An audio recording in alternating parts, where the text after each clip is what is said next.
El siguiente programa es ajeno a la programación de Vea Canal. Cualquier eventualidad es responsabilidad del mismo. Vea Canal. Formando opinión con madurez.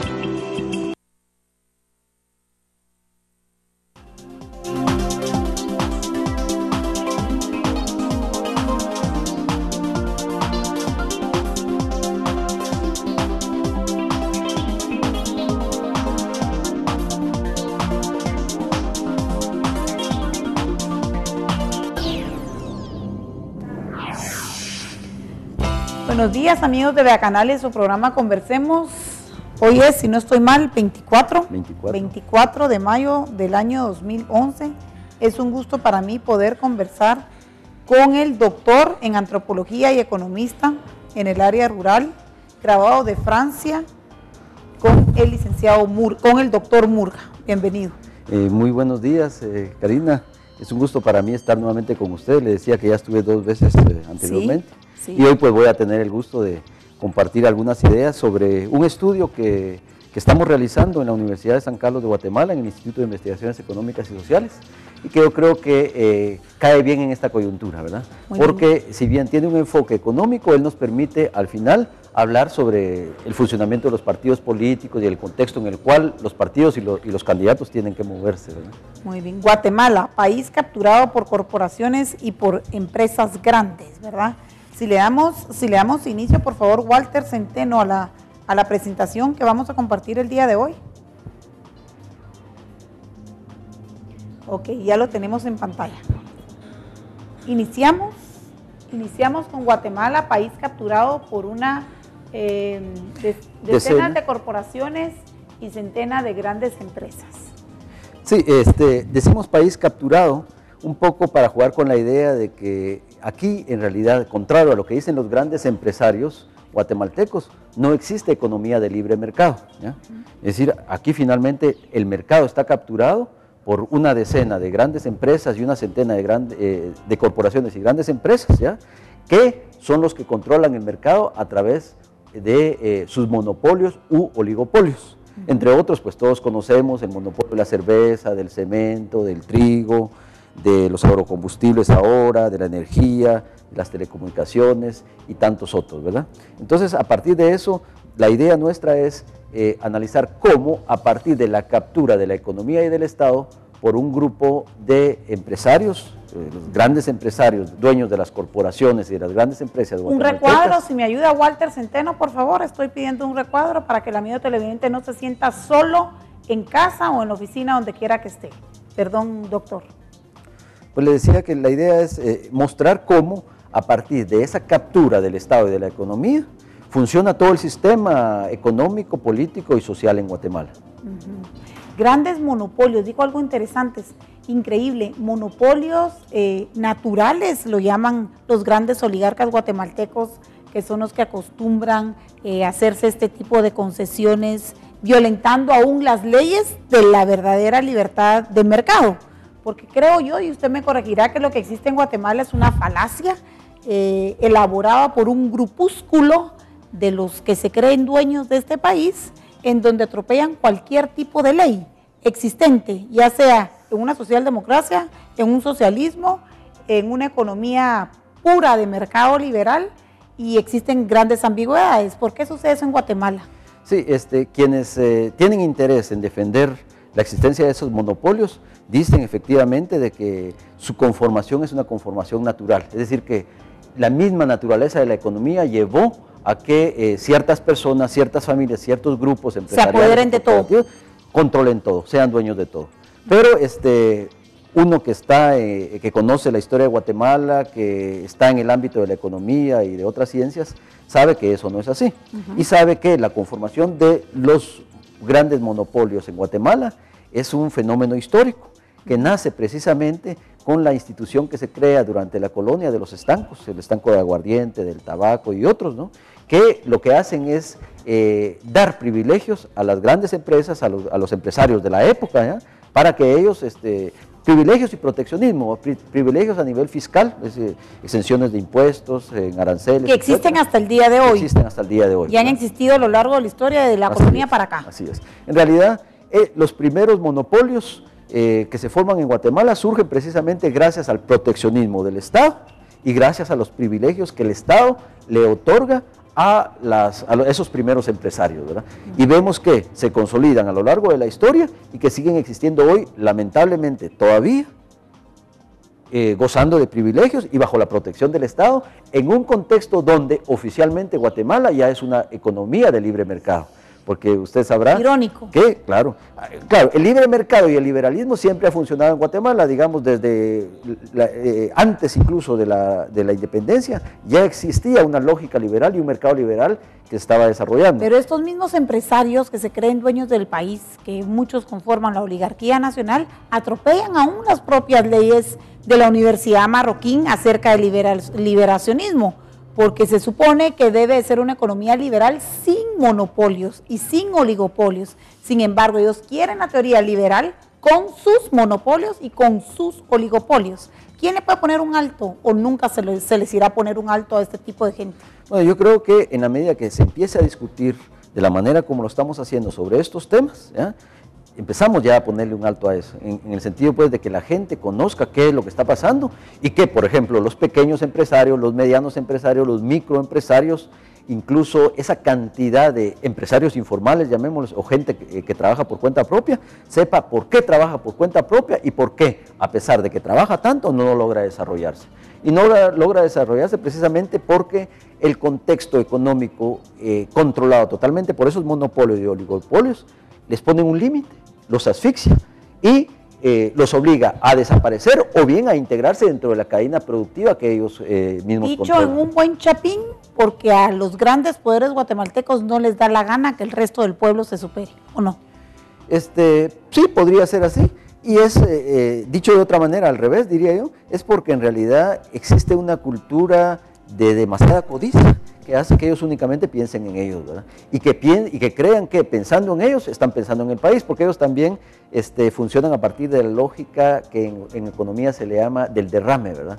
Ellos creen que en la medida que se enriquezcan ellos, los otros se van a enriquecer, porque el mercado, la riqueza va a llegar a tal extremo que se va a empezar a derramar y le va a llegar en alguna medida. ¿En qué otra parte del mundo es tan poco racional como en Guatemala el pensamiento de los dinosaurios de las que conforman estas oligarquías? ¿En alguna otra parte del mundo tienden a ser o los dejan ser los pobladores y los gobiernos tan ilógicos e inconsistentes en su pensamiento?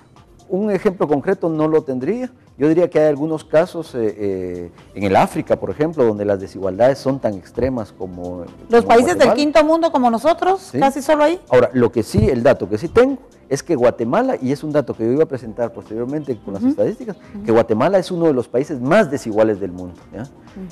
Y por supuesto el país más desigual de América Latina, ¿verdad? Entonces habría que investigar qué países podrían ponerse al lado de Guatemala en este aspecto, ¿eh? Pero en todo caso es algo de lo cual nosotros no tenemos por qué enorgullecernos, porque es precisamente lo que nos tiene cooptados y nos tiene estancados como nación, desarrollo, salud, justicia, todo. Sigamos por favor con la presentación en donde nos habíamos quedado, Walter. Esto es lo que ahora estamos compartiendo. ¿Nos imponen precios del mercado? Sí, efectivamente, esos grandes monopolios nos imponen los precios del mercado, afectando directamente a los consumidores, ¿verdad? Pero además frenan el crecimiento económico, contrario a lo que ellos dicen, ¿verdad? Y lo frenan precisamente porque ellos todavía, a pesar de que controlan la economía y a pesar de que hablan de libre mercado, en realidad ellos siguen siendo protegidos por la existencia de altos aranceles, ¿verdad? Y de privilegios, de exenciones fiscales, que lo que hacen es limitar, contener, frenar la entrada de otras empresas nacionales o extranjeras al mercado guatemalteco, con lo cual no se genera más empleo porque no hay más inversión. Entonces es como una contradicción entre el discurso de ellos y la realidad, ¿verdad? Porque precisamente son ellos los que hablan de libre mercado, son ellos los que hablan de competencia, son ellos los que hablan de la necesidad de generar nuevas inversiones y generar empleo, pero nos damos cuenta que en la práctica, de hecho, sucede lo contrario. ¿Por qué? Porque precisamente ellos son, diría yo, simpatizantes de una economía de libre mercado donde reinen los monopolios de ellos, lo cual es totalmente contradictorio, ¿verdad? Pero además, y esto yo creo que es un punto interesante y que tiene relación con lo que usted mencionaba, ¿verdad? Esos mismos monopolios constituyen un factor de desigualdad en la repartición de la riqueza, puesto que controlan los sectores más rentables de la economía guatemalteca, ¿verdad? Entonces, a partir de esas tres ideas, de la existencia de esos monopolios en las manos de una decena de empresas, grandes empresas guatemaltecas, es que nosotros podemos afirmar de que el Estado efectivamente está capturado por ellos y que la economía, ¿ya?, también está capturada, y que tenemos datos concretos para mostrar por qué esa captura de la economía del Estado, ¿verdad? Uno de ellos es de que, por ejemplo, en el mercado nacional, el 97.7% de las empresas son micro y pequeñas empresas, y que estas micro y pequeñas empresas, ¿ya?, emplean al 75% de la población económicamente activa. Y en el otro los que no conformamos parte de esa cúpula del jet set llamado CACIF, muchos de ellos no están en el CACIF porque no se sienten representados. Tal es el caso de Vea Canal, por ejemplo, o de Restopan. No nos sentimos de ese grupúsculo malintencionado y no nos adherimos a nada, y entonces somos los patos feos, nosotros y varios que no pertenecemos a ese consorcio de los de sangre azul. Y entonces nosotros resulta ser, nosotros quiere decir todos los pequeños y medianos, le damos trabajo a qué cantidad de guatemaltecos. Al 97.7% de la población económicamente activa. Y este dato es importante. ¿Por qué? Porque precisamente estos señores a los cuales usted acaba de hacer referencia son los que en su discurso permanentemente dicen que son los que más pagan impuestos y que ellos son los que más generan riqueza, y que ellos son los que más generan empleo. Y le voy a dar un dato, ¿ya?, para tener más concreto esto. Ellos, es decir, que son el 1.35% de las empresas del país, ¿ya? Ellos son el 1.35. 1.35 nada más, ¿ya?, de las empresas del país, emplean únicamente al 17.5% de la mano de obra, ¿ya?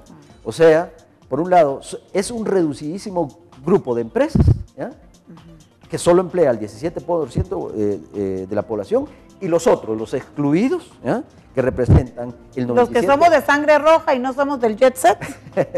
Que representan el 97.7% de la población, ellos sí dan empleo al 75% de la población económicamente activa. PEA, si usted está leyendo ahí, amigo televidente, entre paréntesis, es precisamente lo que el doctor acaba de decir, población económicamente activa. ¿A qué edad inicia el guatemalteco a ser una población y se incorpora a esa población económicamente activa? Promedio de 10 años de edad, ¿verdad? ¿Sí? Es decir, que a los 10 años de edad, y por eso vemos tanto niño trabajando, y no lo hacen necesariamente porque sea parte de la cultura o porque les guste, sino porque tienen que sobrevivir, ellos y sus familias, ¿verdad? Entonces el promedio de edad es de 10 años, ¿verdad? Entonces podríamos decir que las pequeñas y las micro y pequeñas empresas como Vea Canal, ¿ya?, que no pertenece al monopolio de la televisión y de las telecomunicaciones en Guatemala, porque sí hay un monopolio, y usted lo sabe, ¿verdad? Sí, hay un monopolio, el cual vamos a combatir enérgicamente. Le dan empleo a la mayor parte de guatemaltecos, ¿ya? Y sin embargo son invisibilizadas, son negadas por el sector propietario de los monopolios, ¿ya? Y que por supuesto también controlan la institucionalidad Algo muy importante es que los bancos, el sistema bancario, obedece precisamente a este grupo oligárquico y está al servicio del grupo oligárquico, porque cuando un pequeño y mediano empresario,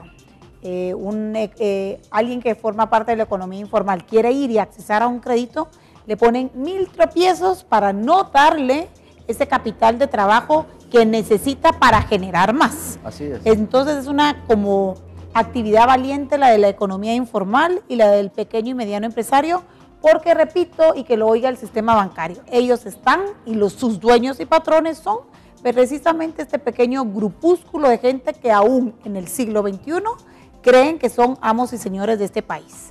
El país, nosotros, la gente, los que somos de sangre roja y aquí no hay sangre morada y el apellido no es raro, que somos tan chapines como el Chapín, deberíamos ya de estar haciendo el cambio, de pensar que estos van a llegar hasta cuando quieran, porque nosotros lo permitimos, y pensar que estos existen porque nosotros, el pueblo,